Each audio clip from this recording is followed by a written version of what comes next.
baik teman-teman, supaya kita bisa fokus ya. Training for Trainer angkatan yang pertama. Mengapa T40 Rachel diadakan?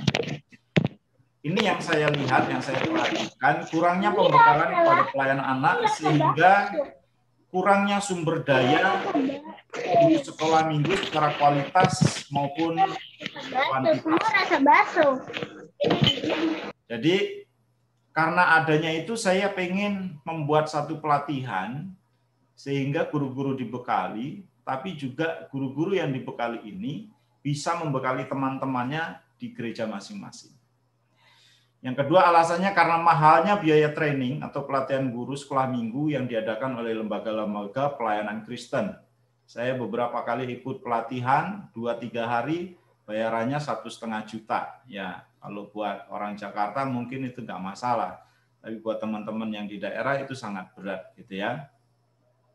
Nah, menyadari ini saya ingin membuat pelatihan yang tidak membebani, bahkan free gitu ya. Beberapa teman tadi nelpon nanya, Kak, itu bayar? Enggak, gratis. Kenapa gratis, Kak? Ya, saya pengen semua guru dibekali supaya visi saya memenangkan banyak jiwa itu segera terlaksana. Ya, nanti saya akan berbagi di bagian visi pelayanan anak, bagaimana pelayanan itu sangat penting.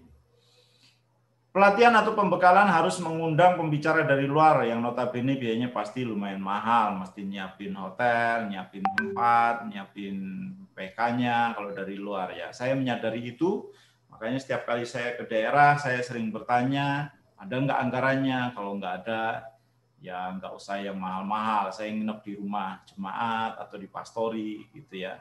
Kalau ditanya PK-nya, kalau ada, kalau nggak ada juga nggak apa-apa. Yang penting saya bisa memberkati. Nah, makanya saya rindu ini saya buat gitu ya. Tapi Kak, apa nggak berat? Ya, nanti kita bicara ya. Kurangnya anggaran yang dialokasikan untuk pemberdayaan guru sekolah minggu. Ini disadari atau tidak, sebagian besar gereja mengalokasikan dananya, anggarannya itu hanya nggak nyampe 10% untuk pelayanan anak. Makanya seringkali mau buat pelatihan terbentur. Saya pernah diundang ke satu tempat, satu gereja di Pekanbaru.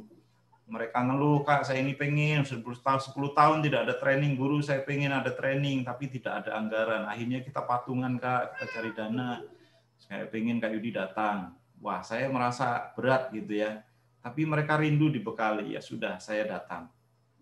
Nah, mumpung ini kita online, jadi kakak-kakak nggak perlu ngundang saya, nggak perlu ada biaya. Jadi di sini kita diperlengkapi sama-sama. Apa yang pernah saya punya, apa yang pernah saya miliki, yang pernah saya buat, saya bagikan semuanya seperti janji saya tahun lalu di kita nge-zoom bersama waktu saya ngomong di Inspirasi Sekolah Minggu juga. Saya pengen bagikan semuanya supaya kakak-kakak juga dibekali dan bisa menjadi trainer di tempat kakak-kakak ya. Kebanyakan T40 untuk pelayanan anak hanya mengajari teori tanpa ada bimbingan lanjutan sehingga trainer bisa menerapkan apa yang ia dapatkan untuk dikembangkan di gereja lokal tempat ia melayani. Saya 2 kali ikut training for trainer dan ternyata ya cuma sekedar training, begitu training pulang lupa, nggak ngerti mesti ngapain, mesti start dari mana untuk membuat training di gereja masing-masing gitu ya. Nah, saya rindu habis pelatihan ini kakak-kakak tetap terhubung, nanti kalau mau bikin sesuatu saya akan support, teman-teman di Rachel juga nanti akan support supaya kakak-kakak bisa menjadi trainer di gereja masing-masing ya, dikembangkan untuk latihan di gerejanya, untuk melatih anak-anak adik-adik yang junior untuk di mentoring menjadi pelayan-pelayan anak, menjadi guru-guru sekolah juga. Waktu kita semakin singkat, tuaian banyak, pekerja sedikit. Sebelum anak-anak dituai oleh iblis, kita harus lebih dulu menuainya. Disadari atau tidak, jumlah angka bunuh diri di luar negeri itu sangat besar, apalagi di Jepang. Dan di Indonesia, angka bunuh diri juga naik walaupun tidak banyak diangkat oleh media gitu ya. Beberapa waktu yang lalu ada jemaat gereja remaja itu bunuh diri. Istilah anak sekarang itu KMS gitu ya, kill myself. Jadi mereka merasa itu sebuah jalan keluar walaupun dia sudah mengenal Tuhan. Tapi memang pekerjaan iblis luar biasa karena waktunya tinggal singkat gitu ya. Nah, waktu yang singkat ini juga harus kita gunakan sebaik-baiknya, merebut jiwa lebih banyak daripada yang direbut oleh iblis. Jadi saya ingin membagikan visi ini nanti supaya kita semua terbeban ya. Jadi tanpa terbebani oleh biaya. Lalu apa tujuannya? Apa tujuan saya membuat ini? Menciptakan trainer-trainer baru yang mandiri yang bisa memajukan pelayanan anak di gereja lokal masing-masing. Saya dulu tidak bisa training orang, saya nggak bisa bicara seminar, tapi saya punya mentor, namanya Pak Jarod Wijanarko. Jadi ketika saya ketemu dia, ikut pelayanan anak, lalu saya membuat production house sama Pak Jarod, membuat film-film, dan buat training membuat seminar-seminar. Pertama kali saya diajak seminar sama Pak Jarod itu pergi ke Lombok. Satu gereja, diajak saya, di pesawat dia bilang, besok kamu jadi pembicara seminar. Loh, saya belum pernah jadi pembicara seminar sama sekali, walaupun saya udah sering ikut seminar gitu ya.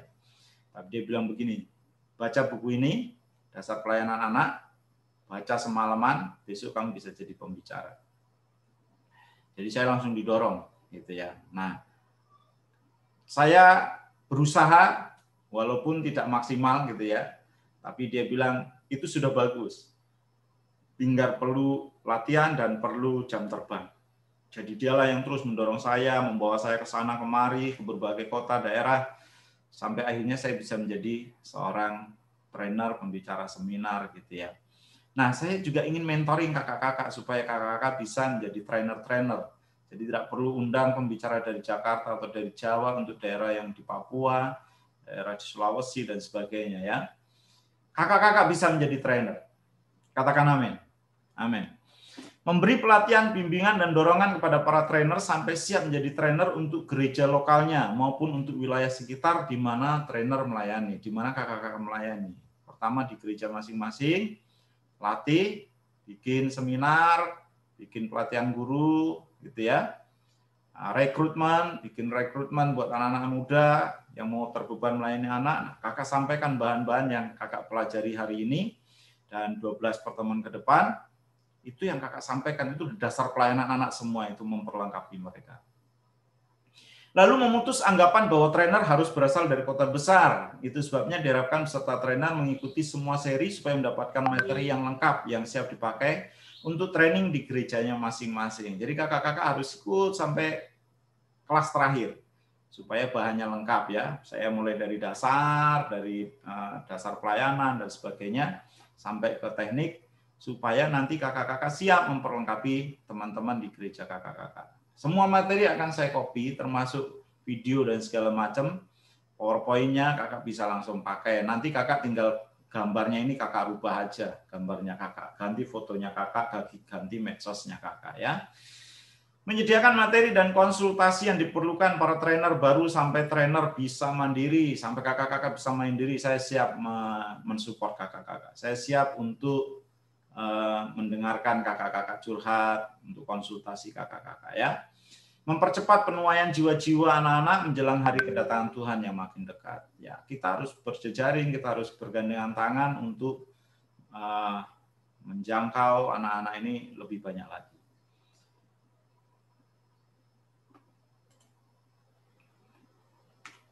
Oke, nah ini ada yang nanya, banyak ini yang nanya ya. Kak, apakah bayar free ya? Acara ini free alias gratis. Semua materi, PowerPoint, PDF, Word yang tersedia diberikan cuma-cuma alias gratis, tapi tidak diperkenankan untuk diperbanyak dengan tujuan komersil ya. Saya ingin ini dipakai untuk kakak sendiri, dibagikan untuk teman-teman di sekitarnya, supaya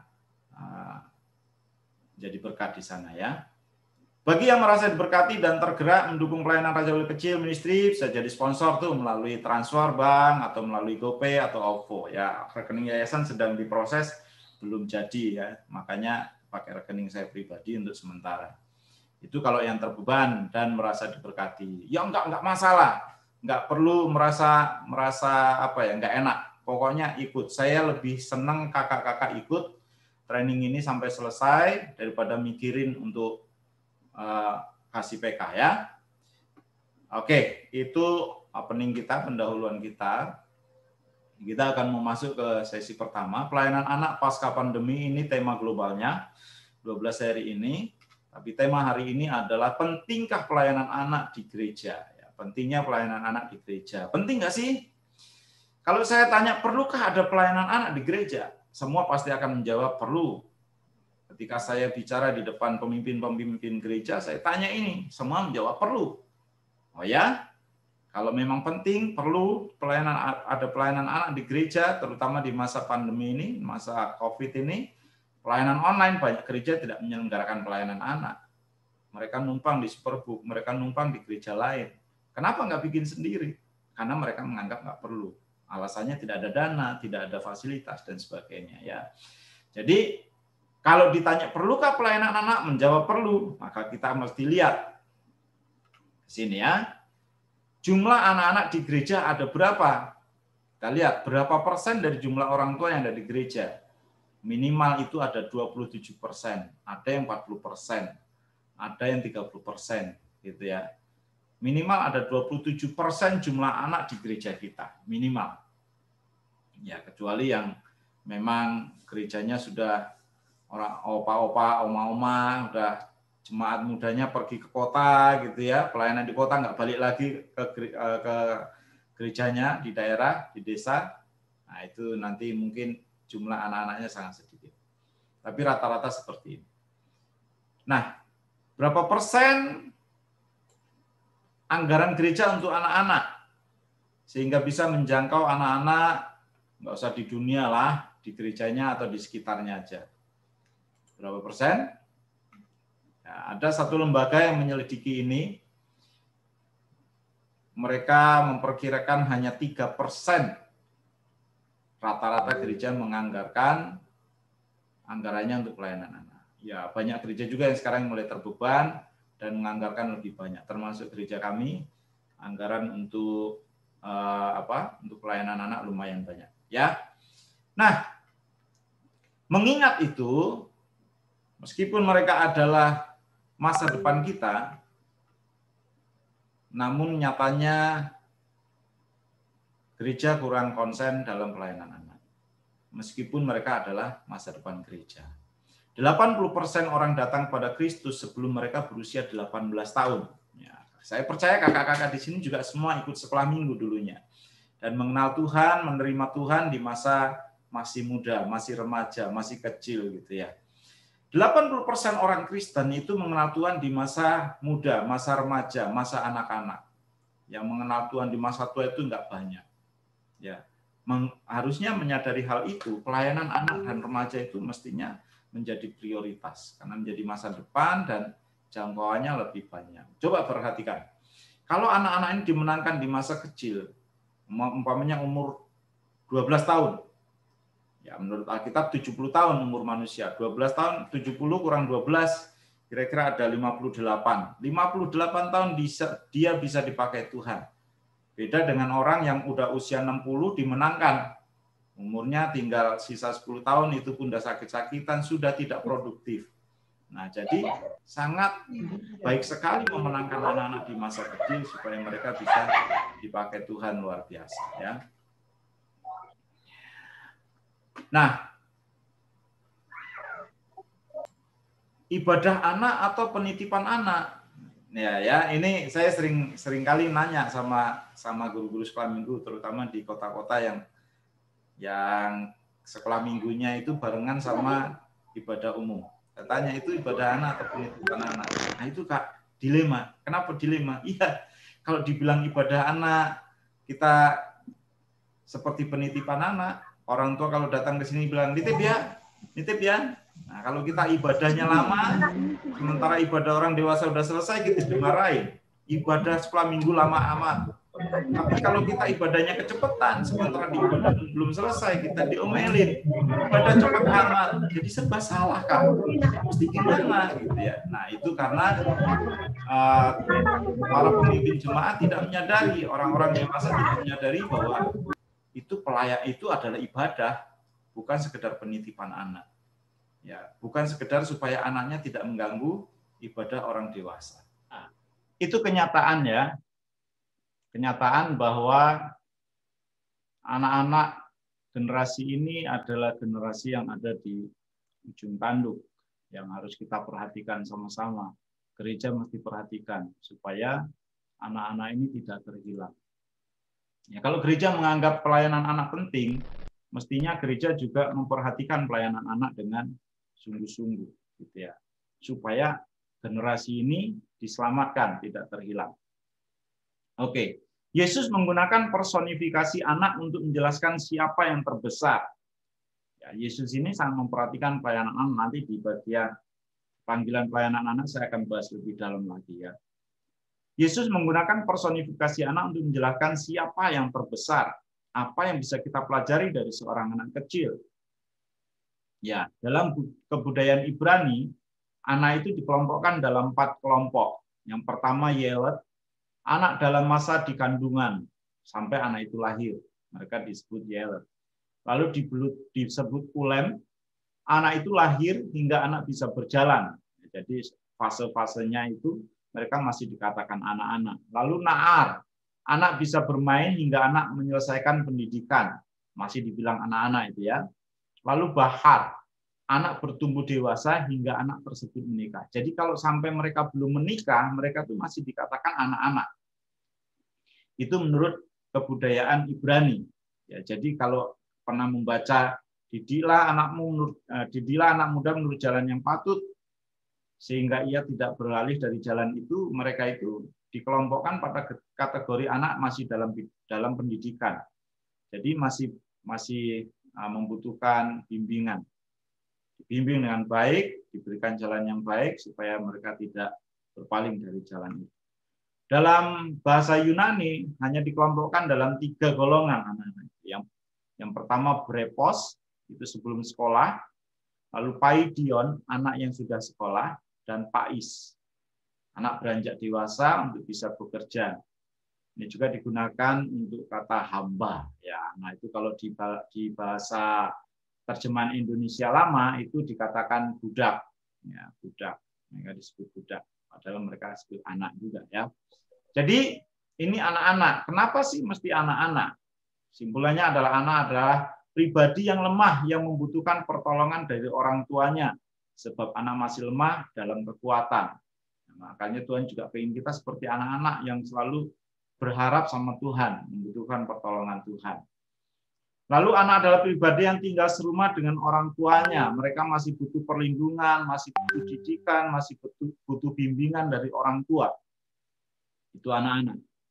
Lalu anak adalah pribadi yang masih perlu untuk belajar, sebab anak masih lemah dalam pengalaman. Pengalaman mereka masih sedikit, perlu diajar, makanya butuh mentor-mentor, butuh pembina-pembina sekolah minggu, butuh guru-guru agama Kristen untuk membimbing mereka mengenal jalan-jalan Allah, mengenal jalan-jalan yang sesuai dengan firman Tuhan.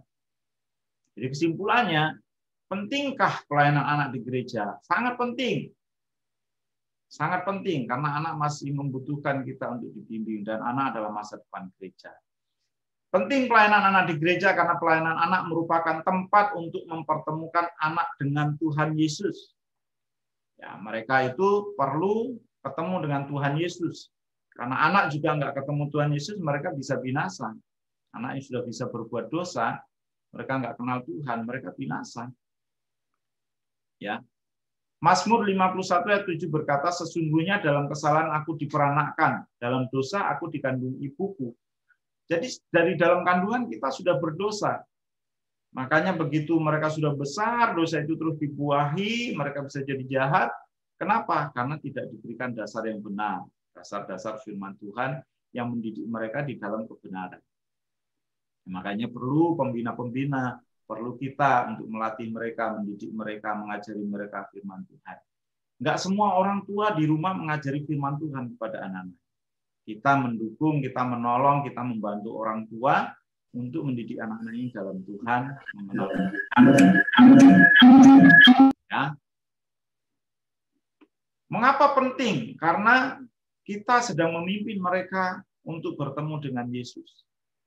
Kebanyakan anak-anak mengenal Yesus karena bimbingan guru sekolah minggunya. Saya juga mengenal Yesus, bimbingan guru sekolah minggu saya. Saya menerima Yesus, itu bimbingan guru sekolah minggu saya.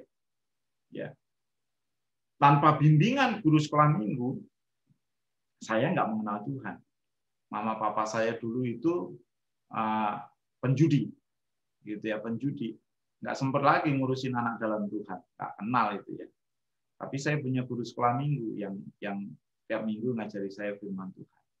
Sampai akhirnya mama papa saya bertobat, nah mereka berubah, ibu saya jadi guru sekolah minggu sampai hari ini. Ibu saya udah 77 tahun dan masih jadi guru sekolah minggu. Ya. Tapi saya dibimbing mengenal Tuhan itu karena ada guru sekolah minggu. Kakak-kakak mungkin juga begitu dulu waktu sekolah minggunya. Mengenal Tuhan, mengenal Yesus itu karena guru sekolah minggu. Nah, kita pelayanan anak itu penting supaya anak-anak mengenal Tuhan dari kecil. Yang kedua, kenapa penting? Karena pelayanan anak merupakan tempat untuk mengajarkan firman Tuhan. Di gereja mereka diajar firman Tuhan. Di rumah mungkin enggak. Di rumah dibiarin main gadget terus sehari-hari. Orang tuanya sibuk kerja, sibuk usaha, nggak memperhatikan anak. Anak-anak nggak mengenal Tuhan. Pulang mereka udah capek, udah nggak sempat lagi ngajari firman Tuhan, langsung tidur, anaknya nggak diajar. Nah, di gereja mereka diajar. Mereka mengenal Tuhan. Ya, gereja, pelayanan sekolah minggu adalah tempat untuk mengajarkan firman Tuhan. Setiap minggu diajari firman Tuhan, disiapkan firman Tuhannya, ayat hafalannya, sehingga anak-anak mengerti firman Tuhan. Ulangan 6 ayat 4-7, dengarlah hai orang Israel, sebenarnya mendidik anak dalam Tuhan itu adalah tugas orang tua. Mengenalkan Taurat Tuhan, firman Tuhan itu tugas orang tua, tapi kenyataannya enggak semua orang tua mengajari ini. Maka diperlukan kita sebagai guru sekolah minggu, sebagai pembina rohani. Dengarlah hai orang Israel, Tuhan itu Allah kita, Tuhan itu Esa. Kasihilah Tuhan Allahmu dengan segenap hatimu, dan dengan segenap jiwamu, dan dengan segenap kekuatanmu. Apa yang kuperintahkan kepadamu pada hari ini haruslah engkau perhatikan. Haruslah engkau mengajarkannya berulang-ulang kepada anak-anakmu dan bicarakannya apabila engkau duduk di rumahmu, apabila engkau sedang di dalam perjalanan, apabila engkau berbaring, dan apabila engkau bangun. Mengajari mereka kapanpun pada waktunya, mengajarkan firman Tuhan kapanpun mereka harus mengajari ini. Baik mereka di perjalanan, di rumah, waktu bangun, waktu tidur, waktu berbaring, gitu ya. Setiap waktu dikenalkan firman Tuhan. Bahkan dalam budaya Israel itu diikatkan di tangannya atau dikalungkan di lehernya, ditaruh di ambang pintunya, supaya mereka mengenal, anak-anak mengerti firman dari kecil. Kenyataan bahwa tugas mendidik anak ini akhirnya dilimpahkan kepada pembimbing rohani, nah itu nggak bisa dipungkiri. Makanya kita harus menjadi pembimbing rohani, guru sekolah minggu, pembina anak, supaya kita bisa lakukan dengan maksimal. Anak itu seperti kertas baru ya, yang bisa diwarnai. Mereka dipilih, ditetapkan untuk berbuah. Tujuan hidup mereka bisa berbuah. Buahnya itu buah pertobatan, buah roh, buah pelayanan. Ya, mereka itu anak-anak ini ladang yang produktif, sangat produktif. Apalagi anak-anak usia emas, mereka ini sangat produktif. Ini perkembangan saya singgung sedikit ya, supaya kita semakin terbuka wawasannya. Ketika lahir anak-anak itu ukuran fisik otaknya itu hanya 1/4 ukuran orang dewasa. Bayi 18 bulan itu setengah ukuran orang dewasa. Lalu kecerdasannya itu berkembang juga sangat pesat di usia emas mereka ya. Nah ini IQ-nya mereka itu berkembang di usia 2-3 tahun itu sudah 40%. Ini menurut Profesor Kate Osborne ya, Professor of Child Development University of Georgia. Jadi mereka sangat berkembang pesat. Kecerdasan spiritual, kecerdasan mental, semuanya, emosi semuanya itu berkembang waktu mereka masih kecil ya. Makanya kita yang pegang kelas kecil itu harus sungguh-sungguh tanamkan benih-benih firman Tuhan dengan baik sama mereka. Pada usia 8 tahun sudah 80% perkembangan kecerdasan mereka. Baru di usia 18 tahun itu 100%, dengan bisa lagi hanya bisa diasah. Ya, supaya nggak lupa. Nah, masalahnya waktu bersama anak itu sangat terbatas ya. Orang tua yang tadi punya tugas untuk mendidik anak-anak, mengenalkan firman Tuhan, mendidik anak dalam kebenaran, itu punya waktu yang terbatas, terutama kalau orang tuanya dua-duanya bekerja atau buka usaha. Ya, anak-anaknya di rumah. Nah, di rumah sama siapa? Sama oma, sama opa. Benar, sama oma, sama opa. Kenyataannya oma opanya capek, disetelin TV, nonton TV. Ya, kalau sekarang pakai gadget, nonton YouTube. Gitu kan? Ini beberapa survei menunjukkan di kota-kota besar anak-anak sudah menghabiskan waktunya 6-7 jam sehari untuk menonton TV, VCD, dan bermain gadget. Wah, ngeri ya, 6-7 jam sehari itu kalau mereka lulus TK itu udah sama dengan kita sekolah dari SD sampai diploma. Gitu ya. Waktunya sangat besar yang mereka pakai untuk media ini. Dan kita tahu isi media itu enggak semuanya baik. Apalagi kalau orang tuanya nggak ngerti gimana cara ngeblokir gitu ya. Ya, YouTube orang dewasa, iklan-iklan orang dewasa, itu ditonton anak dari kecil, berbahaya. Ya, acara-acara TV, sinetron itu juga banyak pengaruh yang buruk kepada anak. Bahkan film-film kartun juga banyak yang pengaruh buruk.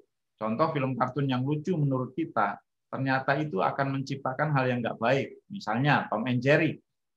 Tom and Jerry itu dua-duanya suka berantem, iseng. Ya, kalau nggak yang kecil ngisengin, yang tikusnya ngisengin, yang kucing yang ngisengin.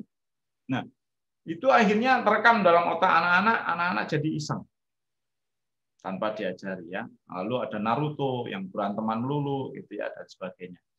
Itulah isi media-media yang sering ditonton sama anak-anak.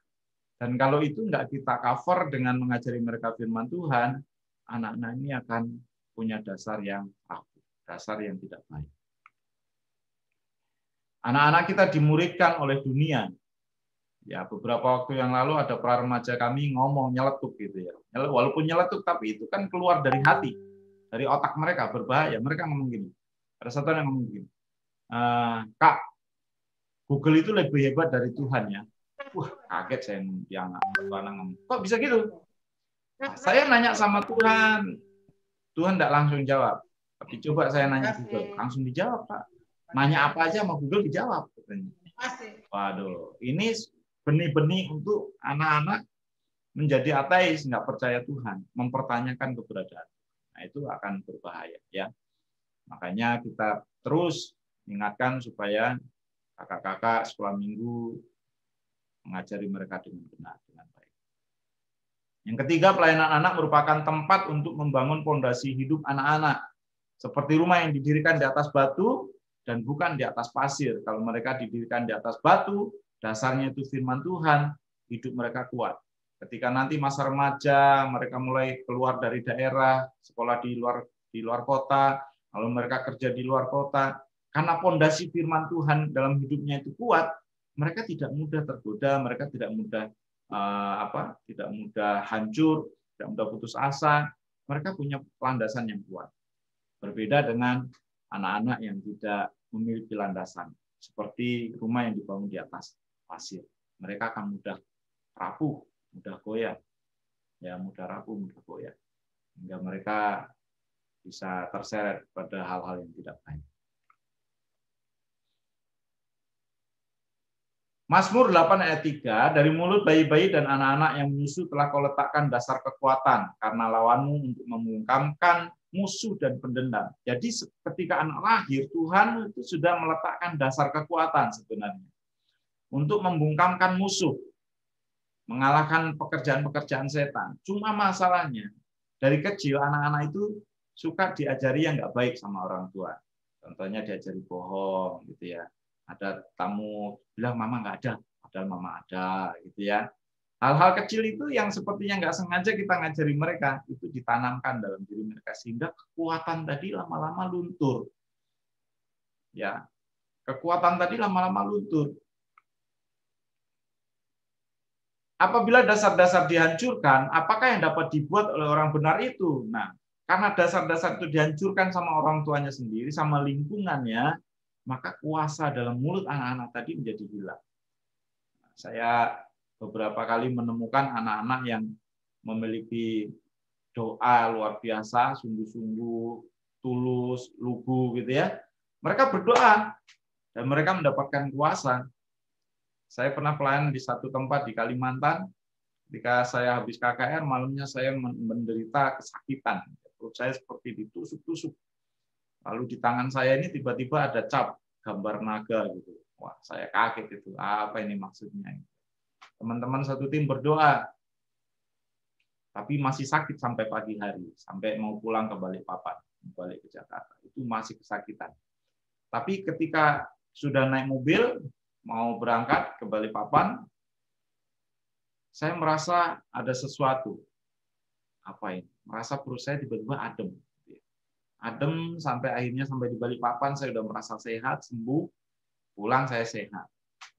Sampai di rumah, istri saya cerita. Tadi Jessica, anak saya namanya Jessica, pulang sekolah, waktu itu dia masih TKA, pulang sekolah, dia masuk kamar, dia tutup pintu, dia berdoa. Aku pikir dia tidur, tapi ternyata dia berdoa. Terus saya berdoa, saya tanya, kamu doa buat siapa? Aku doa buat papa. Papa pelayanan di Kalimantan, banyak roh jahat, kata dia. Saya percaya doa anak saya yang kecil itu yang menyembuhkan saya, yang mengusir kuasa gelap tadi. Ya, sampai di Balikpapan logo cap merah naga di tangan saya hilang, nggak ada lagi. Jadi karena doa seorang anak kecil punya kuasa, gitu ya. Contoh lagi, anak saya nggak punya contoh yang lain selain yang ada di depan mata saya yang bisa saya ceritakan. Mertua saya itu suka ngerokok. Lalu anak saya yang kecil ini juga datang ke rumah waktu itu mengunjungi, dia ngomong begini, opung kalau nggak berhenti merokok, opung mati. Ya sepertinya kasar gitu ya, tapi itu memang bahasa anak-anak yang polos gitu ya. Dan saudara tahu, itu si opung sejak itu berhenti merokok sampai hari ini. Hanya karena khotbah singkat seorang khotbah pendeta nggak mempan. Itu dasar kekuatan anak-anak. Makanya kalau mereka dididik dengan firman, dasar kekuatan itu nggak dihancurkan, tapi mereka miliki terus, sehingga mereka bisa dipakai Tuhan luar biasa. Nah, ini gambar dasarnya seperti ini. Seperti ini saya kasih ilustrasi ya. Gambar dasarnya anaknya seperti ini. Nah, kita ini sedang menggambar mereka, membentuk mereka jadi seperti apa. Mereka bisa jadi seperti ini. Ya, jadi orang yang pintar, jenius. Mereka bisa jadi seperti ini, pemarah. Kalau kita ngajari mereka dengan marah-marah, kita ditiru karena anak peniru ulung, gitu ya. Mereka bisa jadi seperti ini, pejuang. Wah. Jadi bisa jadi apa saja anak-anak itu ya, tergantung bagaimana kita mengarahkannya. Seperti anak panah di tangan pahlawan, kita ini mengarahkan mereka menuju sasaran. Jadi superhero atau jadi seorang diktator ini yang membunuh banyak orang juga pada masanya. Hitler. Dia bisa jadi guru kungfu. Wah, apa saja bisa jadi ya. Nah, ini seperti gambar Photoshop yang bisa kita ubah-ubah. Ini seperti itulah anak-anak di tangan kita. Kita bisa arahkan mereka menuju hal-hal yang baik, hal-hal yang positif, yang di masa depan mereka bisa dipakai Tuhan. Nah, karena pelayanan anak itu sangat penting, itu sebabnya Tuhan Yesus mencari partner, yang mencari kakak-kakak sekalian, bukan yang menghalang-halangi anak-anak datang pada Yesus. Aku nggak menghalang-halangi, ya kenyataannya nggak menghalang-halangi, tapi pada prakteknya kita seringkali menghalang-halangi. Gereja seringkali menghalang-halangi dengan apa? Dengan banyak hal. Sekolah minggu asal-asalan, sarananya tidak benar, sarananya tidak baik, sarana untuk dewasa, wah, lux, sarana anak-anaknya sekedarnya, bahkan mengenaskan gitu ya. Saya pernah diundang satu gereja, ibadah dewasanya, gerejanya mantap, dingin gitu ya. Saya datang, Pak, saya mau ngisi panggung boneka, di mana ruangan sekolah minggu? Oh, di belakang. Saya pikir di belakang gereja. Ya, gerejanya wah, adem, berarti ruangan belakang gereja ada ruang-ruang sekolah minggu yang lumayan enak juga. Tapi ternyata bukan di situ. Saya tanya yang jaga di situ, di mana ruang sekolah minggu? Di sana tuh, di pojok sana. Jadi di pojok itu karena tanahnya gereja itu luas, di pojok itu ada bangunan kecil, ya kira-kira kayak rumah tipe 21 gitu ya. Saya datang ke sana. Saudara, saya sangat terenyuh, prihatin gitu ya, sedih. Di depan ruangan ibadah umum, lux, nyaman, adem. Di ruangan itu seperti rumah BTN tipe 21 yang atapnya eternitnya sudah copot-copot, udah ambruk-ambruk, lalu mereka hanya ada satu kipas, anak-anak keringetan, apalagi kami yang main panggung boneka, mandi keringat. Lalu saya bilang, mengenaskan sekali ya, di depan orang tua ibadah adem, anak-anak seperti ibadah di gudang, tempat yang mengerikan seperti ini. Ya. Itu salah satu kita secara tidak langsung menghalang-halangi anak datang sekolah minggu. Sekarang banyak pasangan-pasangan muda yang cerdas, yang kritis, begitu dia bawa anaknya ke satu ruang sekolah minggu dan dilihat anaknya merasa tidak aman, tidak nyaman, dia bawa keluar, dia ikut ibadah umum. Kalau nanti di ibadah umum ditegur, dia pindah gereja gitu ya. Dan itu banyak terjadi. Makanya nanti di bagian akhir ini saya mau berikan indikasi apakah gereja kakak-kakak itu sudah ramah anak. Ya, jadi Tuhan mencari partner. Kakak-kakak adalah partnernya Tuhan. Jangan jadi orang-orang yang menghalangi anak-anak, tapi jadilah partnernya Tuhan. Orang yang tidak menghalangi anak-anak datang pada Yesus adalah partnernya Tuhan. Kita adalah partnernya Tuhan yang membawa anak-anak, ayo datang pada Tuhan. Datang pada Tuhan. Markus 10 ayat 14 berkata, ketika Yesus melihat hal itu, ia marah dan berkata kepada mereka, biarkanlah anak-anak itu datang kepadaku. Jangan menghalang-halangi mereka, sebab orang-orang yang seperti itulah yang punya kerajaan Allah. Jadi ketika kita menghalang-halangi anak-anak datang pada Tuhan, Tuhan marah. Tuhan tidak suka. Yesus tidak suka lihat murid-muridnya menghalangi anak-anak. Orang anak-anak pengen datang. Kenapa sih Tuhan marah? Karena Tuhan pengen memeluk anak-anak itu. Di ayat berikutnya disebutkan, lalu Yesus memeluk mereka dan memberkati mereka. Tuhan pengen memeluk anak-anak, pengen memberkati setiap anak-anak. Kok kita menghalang-halangi? Ya, Tuhan nggak suka, Tuhan marah. Makanya pelayanan kita jadi mandek. Yuk sambut mereka seperti kita menyambut Yesus. Jadi Tuhan mencari partner. Pelayanan anak itu penting. Tuhan mencari partner-partner, mencari gereja-gereja yang mau berpartner dengan Tuhan untuk menjangkau anak-anak. Bukan kamu yang memilih aku, tetapi akulah yang memilih kamu. Yohanes 15 ayat 16. Dan aku telah menetapkan kamu supaya kamu pergi dan menghasilkan buah, dan buahmu itu tetap, supaya apa yang kamu minta kepada Bapa dalam namaku diberikannya kepadamu. Jadi kakak-kakak, bukan kakak-kakak yang milih untuk melayani anak, tapi Tuhan yang sudah pilih kakak-kakak melayani anak-anak. Jadi kalau Tuhan sudah pilih kakak-kakak, hasilkanlah buah yang baik. Jangan sampai dipotong sama Tuhan. Ya, sehingga ketika menghasilkan buah yang baik, kita tetap connect sama Tuhan, kita akan menghasilkan buah yang baik, dan apa saja yang kita minta Tuhan berikan. Dalam pelayanan kita juga Tuhan akan berikan. Fasilitas apa yang kita minta Tuhan pasti kasih. Percaya deh. Ya, tinggal bagaimana kita melakukannya dengan baik dan sesuai dengan kehendak Tuhan. Oke, saya tutup dengan ini ya, yang saya bilang tadi, gereja ramah anak. Indikatornya ada 6 tadi ya. Yang pertama itu gereja atau sekolah minggu itu harus nol kekerasan, kecelakaan, dan diskriminasi terhadap anak-anak. Kalau masih ada diskriminasi, beda-bedain warna kulit, warna rambut, mata sipit, mata belok, nah ini namanya gereja nggak ramah anak. Lalu sudah mampu menerapkan standar pelayanan anak. Nah, pasti gereja punya standar pelayanan anak yang seperti apa gitu ya. Metode pengajaran ibadah anak tidak memberatkan anak ya, baik secara fisik, psikologis gitu ya, buat yang menyenangkan justru. Lalu tersedianya sarana pendukung. Nah, kalau di ruangan jangan seperti gudang, bau kecoa, yang bersih gitu ya. Ada paling enggak ada pendingin atau kipas, ya. Atau kalau nggak ada ya jendelanya dibuka gitu kan.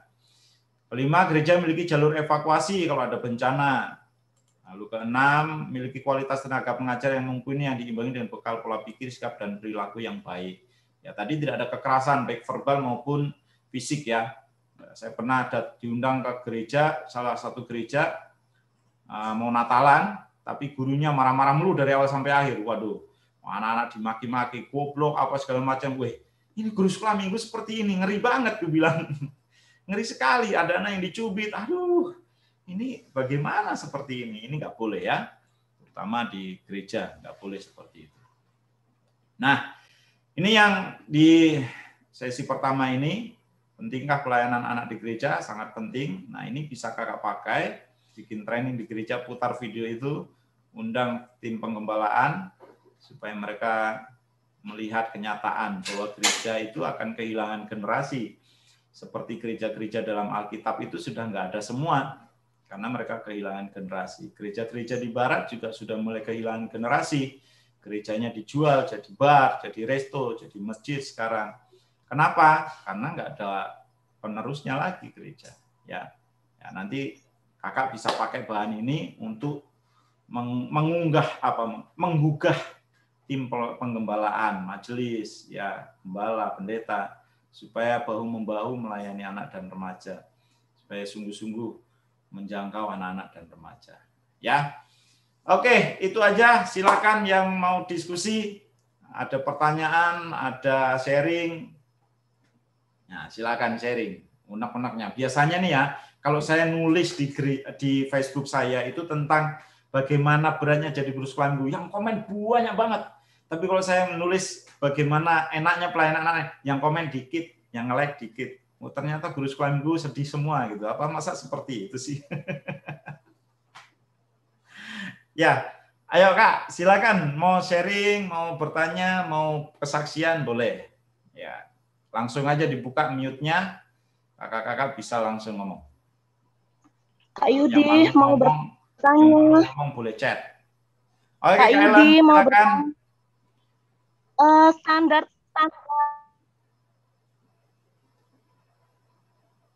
Halo Kak. Sinyal ya Kak? Tadi gereja ramah anak. Kalau standar pelayanan anak sendiri apa Kak? Item-itemnya Kak? Nah, besok nanti saya bahas di itu ya, karakter guru sekolah minggu ya. Nanti dibahas itu banyak, termasuk manajemen kelas nanti ya. Oh. Iya Kak.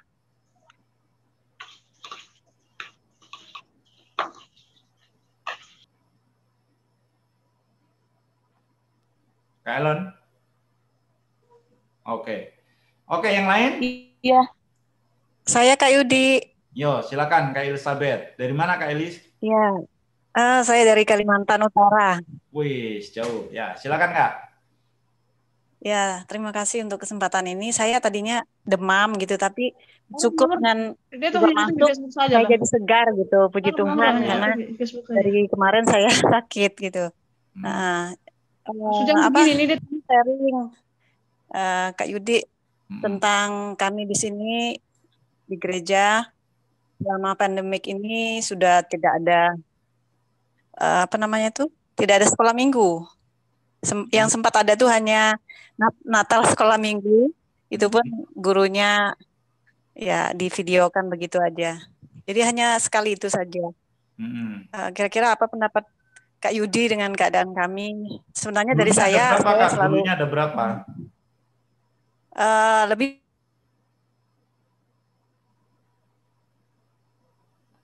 Halo Kak Elis. Ya, sinyal nih Kak Yudi. Gurunya ada berapa? Muridnya ada berapa? 20. Muridnya 200-an. Oh, banyak. Sayang sekali ya tidak bikin ya. Terus anak-anak gimana ibadahnya? Nah, itu yang sempat saya buat itu ada video, cuman setelah itu enggak pernah diteruskan dan rencananya sudah mau bulan Februari, tapi nggak ada lagi kabar gitu dari gembala ataupun Kesulitannya apa, Kak? bagian. Nggak tahu juga ya, karena kita bawahan, maksudnya kita ngikut aja. Itu sebabnya saya sempat membuat video gitu. Itu selanjutnya nggak ada lagi gitu. Karena waktu itu dibilang siapa yang bisa silakan buat gitu. Karena kita rasanya nggak duduk. Waktu itu Kakak ikut nggak yang saya training biar membuat sekolah minggu online-nya? Nggak ada. Saya kemarin itu buka YouTube, buka Facebook, saya ketemu ada seminar, jadi langsung saya ikut. Baru saya tahu ada ya. Ya, waktu itu memang saya bahas bagaimana memulai membuat pelayanan online sekalipun dengan keadaan minimal gitu ya. Saya bikin sih step-stepnya. Nanti boleh juga lah kita pas di bagian media kita singgung lah ya. Tapi kalau enggak saya singgung sedikit. Jadi Kak, ada banyak gereja yang awalnya seperti yang Kakak alami. Jadi saya beberapa kali bikin seminar tentang membuat kreativitas ibadah online gitu ya. Dengan fasilitas seadanya. Semua kakak pasti punya HP yang ada kameranya pasti ya. Nah, itu bisa dipakai untuk membuat konten. Nah, kemarin saya kasih panduannya membuat konten bagaimana yang sederhana, itu yang menarik gitu ya. Dan saya menyarankan memang tidak harus ikut lembaga lain, tapi harus kakak-kakaknya sendiri, karena itu adalah domba-domba kita. Kita punya tugas sebagai gembala, kita bukan upahan, kita gembala yang baik harus merawat mereka. Justru di masa-masa ada serigala ini, ya masa sulit ini saya lambangkan ada serigala. Gembala yang baik tidak pergi, tapi seorang upahan akan kabur. Nah, bagaimanapun diupayakan supaya dibuat. Nah, awal kami membuat ibadah online itu juga nggak ada support dari gereja. Guru-gurunya aja ngumpul, kita buat. Lalu pakai apa? Pakai HP. 2 guru di rumahnya, 2 guru di rumahnya, 2 guru di rumahnya. Lalu dikirim ke saya edit, kita tayang di YouTube. Sampai akhirnya tim media gereja akhirnya menawarkan diri. Kamilah yang edit lah, kamilah yang syuting lah, gitu ya. Tapi awalnya kita buat sendiri dulu. Kenapa? Kasihan anak-anak, nggak ada yang merawat. Justru di masa sulit ini, ya harus dibuat. Nah, kalau kakak kesulitan ngeditnya, kesulitan bagaimana gitu ya, pakai Zoom aja deh. Pakai Zoom. Atau pakai, ya nanti di bagian terakhir kita akan bahas tentang kelompok kecil, membuat kelompok kecil aja. Kalau kelompok kecil 8 orang itu pakai WA call masih bisa. Ya, video call pakai WA itu bisa 8 orang. Tapi kalau enggak, Zoom sekarang Zoom gratisan juga 40 menit cukup lah untuk anak-anak. Karena kalau pakai streaming kan mungkin mesti ada yang edit. Nah, saya memang sadar bahwa pelayanan anak ini rata-rata ibu-ibu, rata-rata wanita-wanita. Ya, mungkin gaptek gitu ya. Tapi sebenarnya kalau mau belajar sedikit aja pakai HP juga bisa, pakai KineMaster, pakai Viva Video, itu ngeditnya gampang. Apa yang di-syuting tadi, diedit dikit aja, lalu ditayang di YouTube, anak-anak bisa lihat. Sebenarnya bisa nggak ya? Ya, sebenarnya bisa. Nanti kakak boleh chat saya sendiri juga boleh. Nanti bagaimana. Nah, tapi mesti kakak ngomong juga sama tim yang lain. Kak, kalau umpamanya gereja tidak mendukung, kita buat dulu sesuatu. Nanti ketika melihat hasil kerja keras kakak-kakak, begitu kakak-kakaknya luar biasa, tetap melayani gitu ya, pasti gereja akan berubah.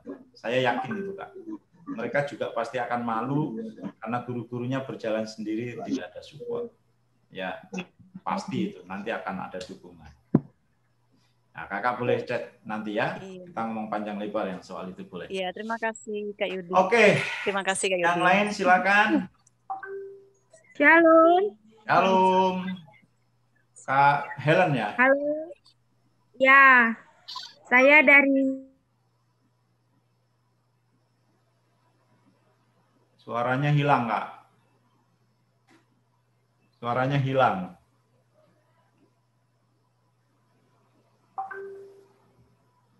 Shalom.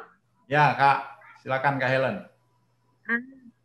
Ya, begini Kak Yudi, saya mau tanya. Kedengaran suara saya? Ya, kedengeran. Nah, jadi masa pandemik ini kan kita sudah jalan dari bulan Mei 2020 sudah adakan seperti Pak Yudi katakan itu pelayanan melalui media online. Nah, jadi kita itu sudah jalan dari bulan Mei sampai bulan Desember. Dan ternyata di bulan Januari Gembala ngomong gini, kita kan ini jalan sendiri, saya bersama dengan suami. Jadi kayak Kak Yudi ceritakan tadi, kami adakan rekaman yang sederhana, kami tayangkan di media sosial gereja dan melalui sosial kami juga bersama dengan suami. Ternyata di bulan Januari 2021 ini Gembala bilang udah di stop aja ini pelayanan dalam bentuk online. Karena anak-anak sendiri pun kebanyakan tidak menyaksikannya. Jadi ibaratnya buang-buang waktu lah. Padahal ini saya dan suami sudah kerja hanya berdua ini. Di rumah, karena rumah kami tipe 36 ini ya, Pak Yudi ya. Jadi kita bikin rekaman itu di dapur. Ada keyboardnya, suami edit-edit sederhana, dan ternyata Gembala suruh ini stop. Nah, waktu itu rapat bersama dengan Gembala, ini mau mengadakan ibadah offline. Sementara kan belum memungkinkan disebabkan oleh anak-anak sekolah sekuler pun yang biasa tidak diperbolehkan. Di daerah kami belum diperbolehkan. Nah, jadi ini sama sekali pelayan yang kami lakukan ini nggak ada lagi nih. Baik offline maupun online tidak ada. Tadinya kalau online, kita berdua ini sama suami saja bekerja dan ternyata dekat sama Gembala jadi kita nggak jalan lagi. Nah hari-hari ini kami ya berdoa untuk anak-anak dalam ibadah renungan pagi kami saat teduh, kami selalu doakan anak-anak dalam pelayanan ya kan. Dan ternyata orang tua juga kurang respect. Jadi kebanyakan orang tua sepertinya lebih senang lihat live jualan online daripada untuk membantu kita, sementara kita udah share ini setiap malam kita melalui WhatsApp grup pola minggu kita adakan pembacaan firman, tapi ternyata minim juga. Gimana lah ini Pak Yudi untuk solusinya, kasih masukan ke saya untuk pelayanan khususnya kami ini tetap ada dan tetap maju. Terima kasih, Tuhan Yesus memberkati. Oke Kak Helen, tetap semangat. Jangan patah semangat ya.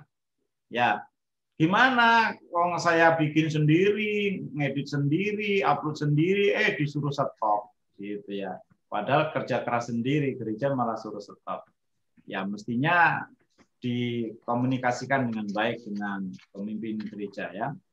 Komunikasikan, ini loh Pak alasannya kenapa kita tetap harus membuat, karena anak ya nggak ada yang nonton, benar nggak ada yang nonton, sudah dilihat yang nonton ada berapa, nah, mungkin kurang promosi ke orang tua bisa, nah bangun juga relasi dengan orang tua, perlunya anak-anak ini tetap mendapatkan firman, sebab kalau tidak mereka akan terhilang gitu ya.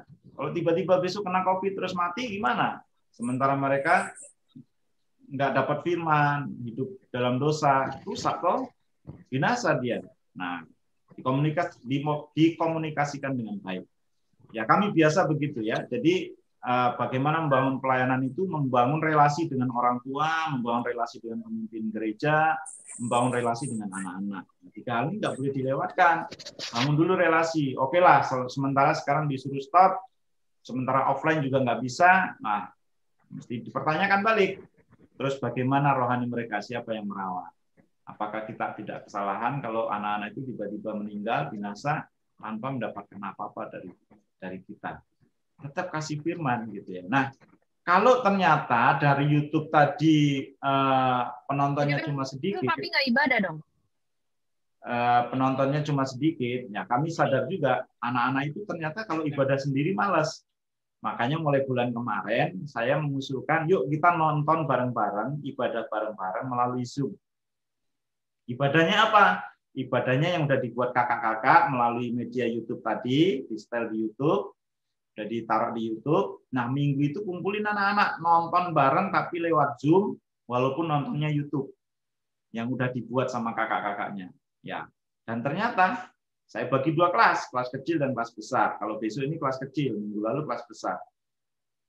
Ternyata anak-anaknya antusias. Kalau nonton sendiri itu males-malesan sambil tidur gitu ya. Nah, begitu nonton bareng, ibadah bareng, itu anak-anaknya antusias. Minggu pertama itu ada 75 perangkat. Ya, dalam satu perangkat ada yang berdua sama adiknya, ada yang berdua sama kakaknya gitu ya. Jadi paling enggak ada 100-an anak di minggu pertama waktu kami buka ibadah bersama melalui Zoom. Ya, kakak-kakaknya nggak usah nyiapin apa-apa lagi. Jadi cuma ada host, salam adik-adik, wah udah siap semua, kita mau ibadah bersama ya. Habis itu hostnya setelin YouTube-nya. Sampai habis, sudah selesai. Nah, siapa tadi yang diberkati dengan firman Tuhan? Ayo, adakah yang di sini yang sedang sakit, yang butuh didoain? Nah, kita doain, lalu doa penutup selesai. Itu awalnya. Lalu di minggu berikutnya bisa sambil main game gitu ya, baru setelin YouTube-nya.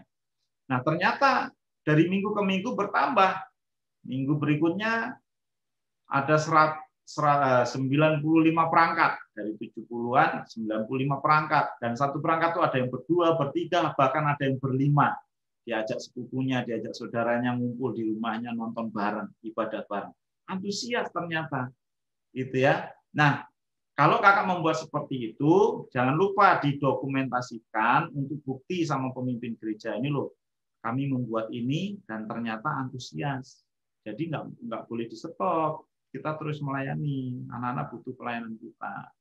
Ya, jadi komunikasikan dengan baik, bangun relasi dengan baik dengan orang tua. Ya, kalau orang tuanya nggak mau, apakah semua dari 200 orang tua, apakah semua orang tua bilang nggak mau? Kan nggak juga, mungkin hanya 30%, 20%. Nah, kita harus tetap mikirin yang 80%-nya yang masih semangat, 60%-nya yang masih semangat. Gitu ya. Nanti dikomunikasikan dengan pemimpin gereja. Ini datanya. Ya, kalau kita ngomong dengan data, pasti para pemimpin juga akan mengerti. Kira-kira gitu dulu ya, Kak ya. Jadi kalau kurang puas bisa chat. Oke. Sudah 7:30, sudah 1,5 jam kita. Kalau masih ada pertanyaan nanti silahkan di chat saja. Nah, ini sudah ada yang chat pribadi, nanti saya pasti akan jawab ya. Lalu jangan lupa isi daftar hadir supaya saya tahu siapa-siapa yang nggak hadir gitu ya.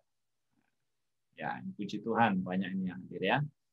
Dan apalagi pengumumannya, besok kita hadir lagi jam 18 atau jam 6 sore dengan tema yang lain. Ya, tema-temanya sudah saya kirim di WA Group. Kakak-kakak tetap semangat. Kita berdoa dulu ya. Kalau ada pertanyaan nanti boleh di WA Group aja. Oke, mari kita berdoa. Tuhan, terima kasih untuk hari ini. Kami sudah sharing bahwa pentingnya pelayanan anak di gereja dan bagaimana kami harus membuat pelayanan ini begitu penting yang harus tetap kami kerjakan sehingga kami tetap bisa melayani anak-anak kami, menjaga mereka sebagai kawanan yang Tuhan percayakan kepada kami. Tolong kami bisa membangun relasi dengan orang tua, dengan anak, bahkan dengan pemimpin gereja kami Tuhan, sehingga terbangun sebuah hubungan yang baik dan pelayanan yang baik yang lebih maksimal. Terima kasih Tuhan, sebentar kami mau berpisah satu dengan yang lain, memberkati kakak-kakak yang sudah hadir dan pelayanan pekerjaan mereka, terus tambahkan urapan-Mu, sehingga pelayanan mereka lebih baik lagi. Terima kasih Bapak, dalam nama Tuhan Yesus kami bersyukur berdoa, amin. Oke, kita foto sebentar ya, semua boleh dibuka, yang memungkinkan dibuka. Materi sudah share di WA Group, nah, nanti itu di Google Drive itu akan materi-materinya selalu akan saya share di situ ya. Jadi tetap disimpan itu linknya. Oke, kita foto ya. 1, 2, 3. Tetap dibuka ya, karena ada 3 layer. Tunggu sebentar, tetap dibuka layernya. Layer kedua ya, siap-siap ya.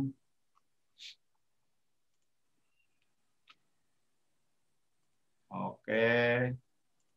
1, 2, 3. Ya, tunggu. Satu kali lagi. Layar ketiga. Siap. 1, 2, 3. Oke. Terima kasih kakak-kakak. Fotonya langsung saya share di grup. Terima kasih Kak Yudi. Ya, Tuhan Kak berkati. Yudi. Sampai ketemu besok. Terima kasih Kak Yudi. Terima kasih Kak Terima Yudi. kasih Kak Yudi. Tuhan berkati. Tuhan berkati. Terima kasih Kak Terima kasih Yudi. Kak. Materinya dibaca lagi ya. Thank you Kak Yudi. Siap Kak. Tuhan Yesus berkati. Berkati Kak Yudi. Siapa? Ya. Tetap semangat Terima pelayanan. kasih, Tuhan berkati. Amin. Tuhan berkati. Kasih Kak Yudi. Sama-sama. Pelayanan. Sama-sama Kak.